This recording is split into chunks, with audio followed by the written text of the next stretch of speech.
नमस्ते जी। आज हम कारक का अध्ययन करेंगे। कारक या कारकम, जिसको हम कहते हैं विभक्ति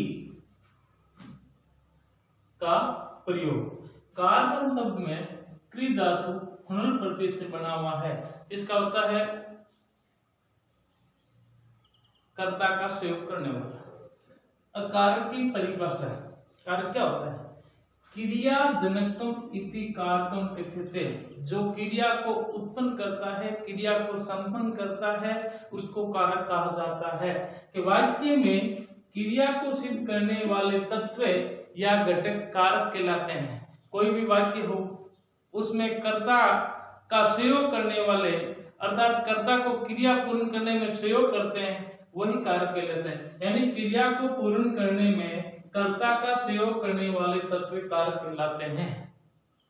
जैसे सीता घटेन जलम आनयति।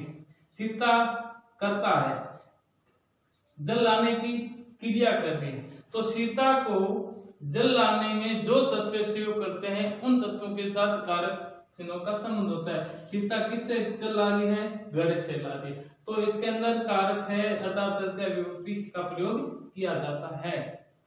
यानी क्रिया को पूर्ण करने में कर्ता का जो तत्व सहयोग करते हैं या क्रिया को पूर्ण करवाते हैं, उनको कहते हैं कारक। बालिका लेखनिया लिखती। बालिका करता है, लिखने का कार्य कर रही है, लिखने में बालिका का सहयोग तत्व काम आ रही और लेख नहीं आ रही, उसके साथ में वो संबंध है, इसलिए वो कारक कहलाते हैं। संस्कृत भाषायाम षड कारकानि भवन्ति। संस्कृत भाषा में 6 कारक माने गए हैं। इसके लिए एक श्लोक काम करता है। कर्ता कर्मं च करणं च संप्रदान तथैव च अपादानि अधिगणम् इति आउ कारकाणि षट् भवन्ति। यानी कारक को 6 भागों में संस्कृत के विद्वानों ने बांटा है।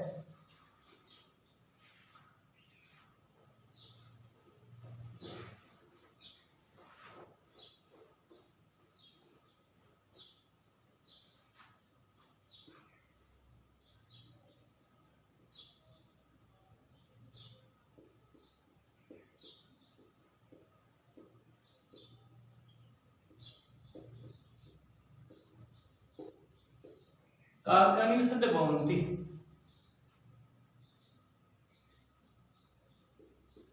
कर्ता, कर्म, करण, संप्रदान, अपादान,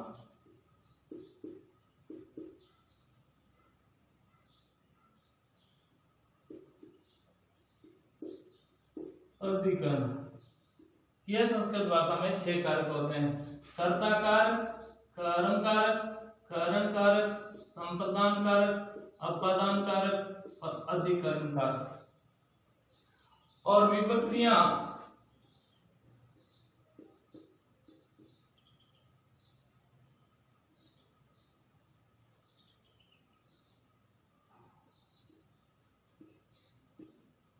प्रथमा,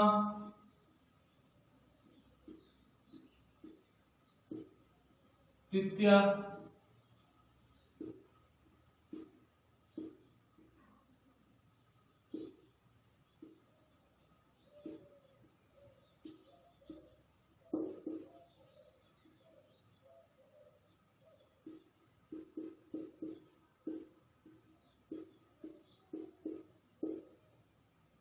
सप्तमी।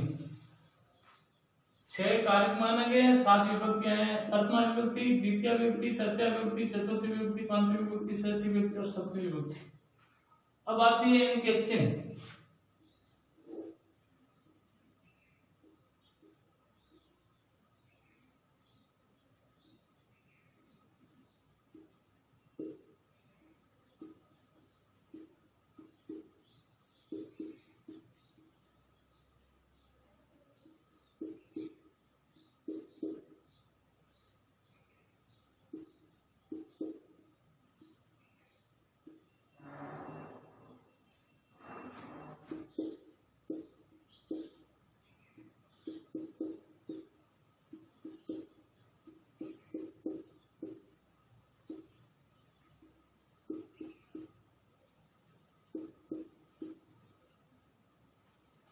कर्ता ने करण को करण से या द्वारा संपादन के लिए अपादान से अलग, षष्ठी में के का की रे राधी और सप्तमी में मे पे पर। ये विभक्तियों के यानी कारकों के हिंदी भाषा में चिन्ह होते हैं।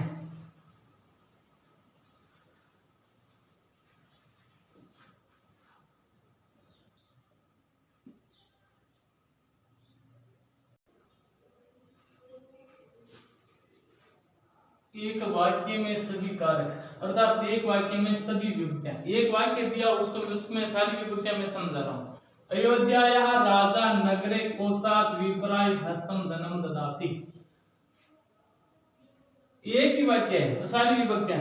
अयोध्या षष्ठी विभक्ति, राजा प्रथमा, नगरे सप्तमी, कोशात् पंचमी, विप्राय चतुर्थी, हस्तेन तृतीया, धनम द्वितीया, ददाति क्रिया है। यानी एक वाक्य के अंदर सारी विभक्तियों और कारकों का प्रयोग किया हुआ गया है। राजा,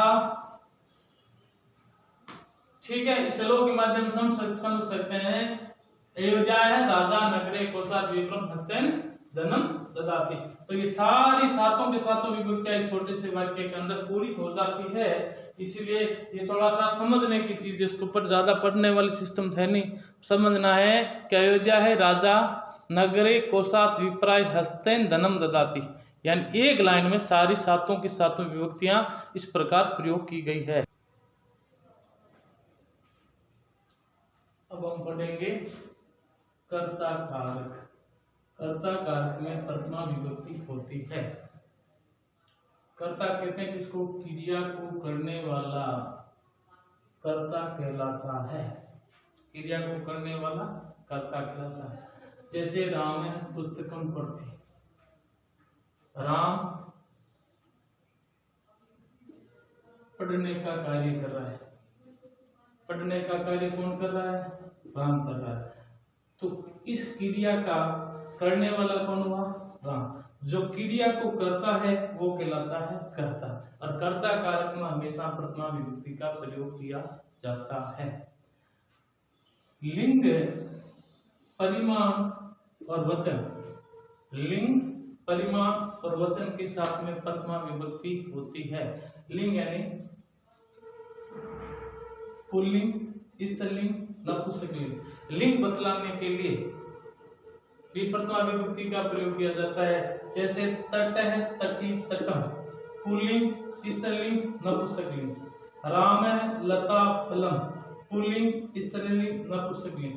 तो लिंग बतलाने के लिए प्रथमा विभक्ति का प्रयोग। दूसरी बात है परिमाण।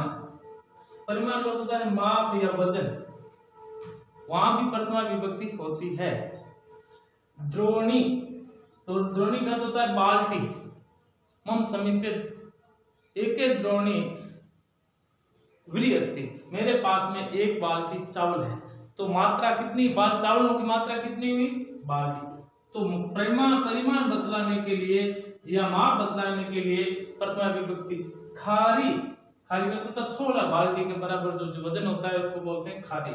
आढ़कम, बाल्टी का चौथाई भाग, यानी वजन बतलाने के लिए हमेशा प्रथमा विभक्ति का प्रयोग किया जाता है। उसी प्रकार गंगा द्वे कोश से कुटिला अस्ति, गंगा 2 कोश तक टेढ़ी है। तो कितनी कोश है? 2 कोश है। तो वो क्या हो गया? उसका परिमाण हो गया। फिर कहता है वचन मात्र प्रथमा, वचन बतलाने के लिए प्रथमा विभक्ति का प्रयोग किया जाता है। एक है, दो, बहु इत्यादि। 1 है, 2 है, 3 है। इनके प्रश्न कैसे आते हैं परीक्षा में? इस प्रकार से प्रश्न आते हैं, आप एक बार देखिए।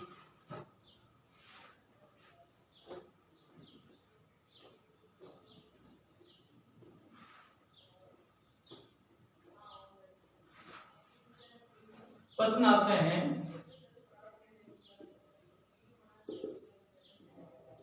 राम गृह विस्थित, जा कौन रहा है? जाने वाला कौन हुआ? जाने की क्रिया कर रहा है और क्रिया करने वाला कौन है? राम है। तो जिसमें जो क्रिया को करता है वो कर्ता कहलाता है। कर्ता के अंदर प्रथम, तो आप जैसा क्वेश्चन देंगे रेखांकित पद में कौन सी विभक्ति है? तो रेखांकित पद में प्रथमा विभक्ति है। प्रश्न रहेगा रेखांकित पदेषु विभक्ति वचनम कारणम च।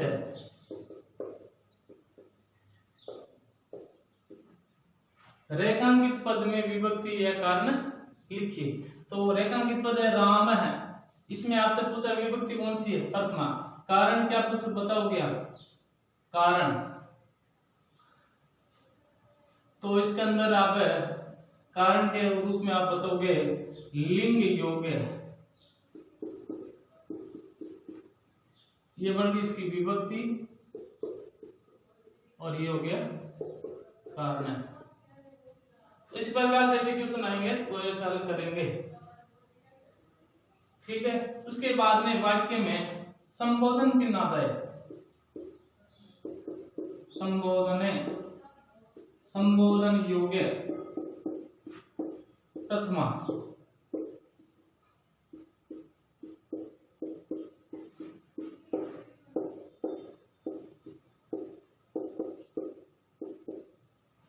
संबोधन के साथ में भी हमेशा प्रथमा विभक्ति आती है। राम अत्र आगच्छतु, तो ये रेखांकित पद में कौन सी होती है, प्रथमा विभक्ति। संबोधन के साथ में भी फिर इति शब्द योग है,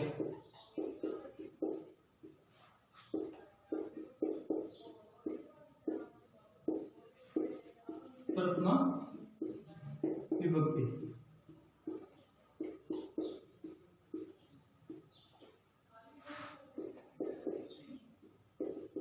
राम इति,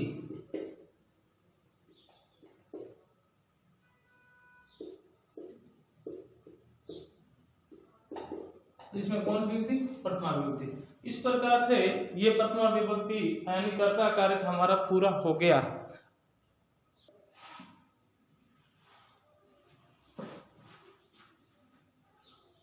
कर्म कारक, कर्म कारक में द्वितीय विभक्ति होती है। सूत्र कहता है कर्तुरी सप्तम कर्म। वाक्य में कर्ता जिसको अधिक चाहता है या उसको अधिक पसंद करता है उसे कर्म कारक कहते हैं। इप्सित करता चाहना या पसंद करना, यानी वाक्य में कर्ता जिसको अधिक चाहता है उसे कर्म कारक कहते हैं। राम है दुग्धम पिबती, ये एक वाक्य है, ये क्या है, वाक्य। राम है दुग्धम पिबती, तो राम पीने की क्रिया कर रहा है, लेकिन किसको पी रहा है, दूध को, यानी राम दूध को ज्यादा चाहता है, तो इसमें कर्म कारक आया। कर्म कारक के साथ में इसके साथ में द्वितीय विभक्ति का प्रयोग किया गया। बालक ग्रामम गस्ती, बालक करता है, जाने की क्रिया कर रहा है, और जाना कहाँ जाना चाहता है, वो गांव जाना चाहता है, तो गांव को ज्यादा चाहता है, पसंद करता है, वहां द्वितीय विभक्ति का प्रयोग होता है। यानी राम करता है, विभक्ति क्रिया है, दूध को ज्यादा चाहता है, तो वहां जिसको ज्यादा चाहता है वहां कर्म कारक होता है। कर्म कारक में हमेशा द्वितीय विभक्ति का प्रयोग किया जाता है। अब इस अभिते परिते संज्ञा निक्षा हा प्रति योग्य द्वितीय विभक्ति, इनके साथ में हमेशा ही द्वितीय विभक्ति का प्रयोग होता है। अभिते का अर्थ होता है दोनों ओर,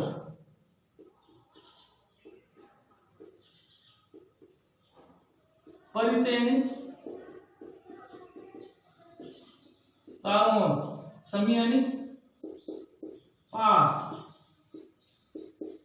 निकटा यानी निकट, प्रति यानी की ओर। यहाँ हमेशा द्वितीय विभक्ति का प्रयोग किया जाता है। ग्रामम अभिते वृक्षा संति, रेखांकित पद क्या है, ग्रामम, कौन सी विभक्ति है, द्वितीय विभक्ति। कारण क्या हुआ, अभिते के योग में द्वितीय विभक्ति आई है। अभिते का होता है दोनों ओर। नगरम परिते बालका तिष्ठन्ति, नगरम यानी नगर में कौन सी विभक्ति, द्वितीय विभक्ति। कारण परिते के साथ कि नगर के चारों ओर बालक बैठे हुए हैं या बैठते हैं।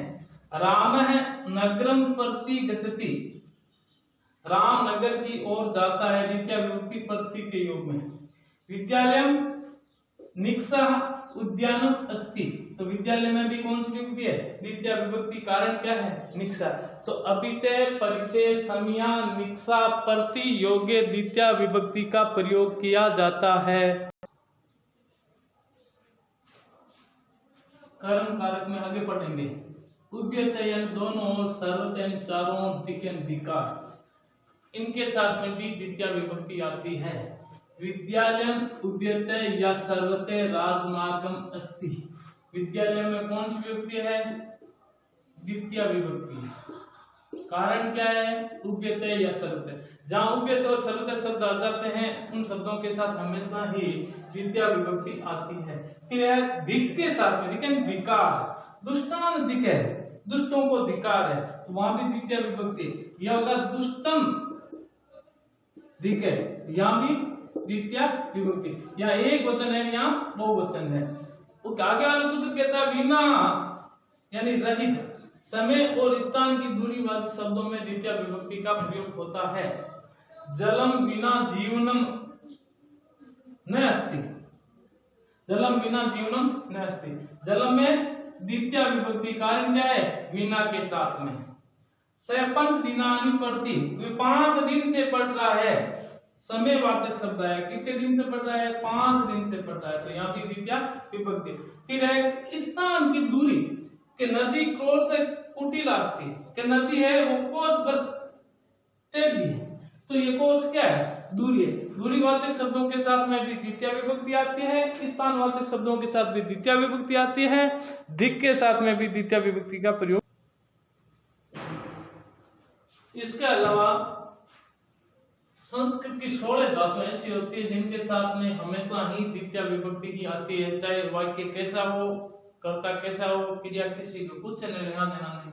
उन 16 धातुओं के साथ हमेशा ही द्वितीय विभक्ति आती है। दुह है, दुहना, याच मांगना, पच पकाना, दंड दंड देना, रुद्ध रोकना, प्रच पूछना, चीज चुनना, सास कहना, जी जीतना, ब्रू बोलना, मत मतना, मुश चुराना, नी ले जाना, फ्री हरण करना, कृष खींचना, वह ले जाना। इन 16 धातुओं के साथ हमेशा ही द्वितीय विभक्ति का प्रयोग किया जाता है। जैसे शिष्य प्रश्न प्रश्नम पृच्छति, प्रश्न में कौन सी विभक्ति है? द्वितीय विभक्ति।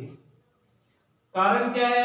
प्रच धातु का या आगे क्या है? प्रच धातु, तो प्रच धातु के साथ में द्वितीय विभक्ति। नरपे चोरम दंडयति, राजा चोर को दंड देता है, तो चोर में भी द्वितीय विभक्ति, कारण दंड योग है। कर्पणम धनम हरति, द्वितीय विभक्ति क्री धातु। बालके अजाम नेति, बालक बकरी को ले जाता है, वहां भी द्वितीय विभक्ति। इसी प्रकार से इन 16 धातुओं के साथ में हमेशा ही द्वितीय विभक्ति का प्रयोग किया जाता है। आगे हम कुछ एक उदाहरण और पढ़ लेंगे, उसके बाद में हमारी प्रथमा विभक्ति द्वितीय विभक्ति पूरी हो जाएगी। अति उपसर्ग के बाद में, अति उपसर्ग परे परे करता है बाद में, सी यानी सोना, स्था यानी ठहरना, आस यानी बैठना, ये धातुएं हो, यानी अति उपसर्ग के बाद में सी स्था या आस धातुएं हो, तो वहां हमेशा ही द्वितीय विभक्ति का प्रयोग किया जाता है। जैसे नरपह आसनम अध्यास्ते, आसनम के अंदर द्वितीय विभक्ति। कारण क्या होगा? अति उपसर्ग है स्था धातु, के राजा आसन पर बैठते हैं। बालके प्रियंकम अधिष्ठति, प्रियंकम द्वितीय विभक्ति, अधिक उपसर्ग सी धातु, बालक पलंग पर सो रहा है, यानी सी स्था और आस धातु से पूर्व यदि अधिक उपसर्ग आ जाए तो वहां भी द्वितीय विभक्ति होती है। फिर उप अनु आ अधि, ये 4 उपसर्ग है। उप अनु आ अधि 4 उपसर्ग दे रखे हैं। इन उपसर्ग के बाद में वस धातु आ गए, वस का अर्थ होता है रहना, तो द्वितीय विभक्ति का प्रयोग वहां भी होता है। हरि वेंकुटम उपवस्ति, हरि वेंकुट में निवास करते हैं, तो वहां द्वितीय विभक्ति उप उपसर्ग और वस धातु के कारण।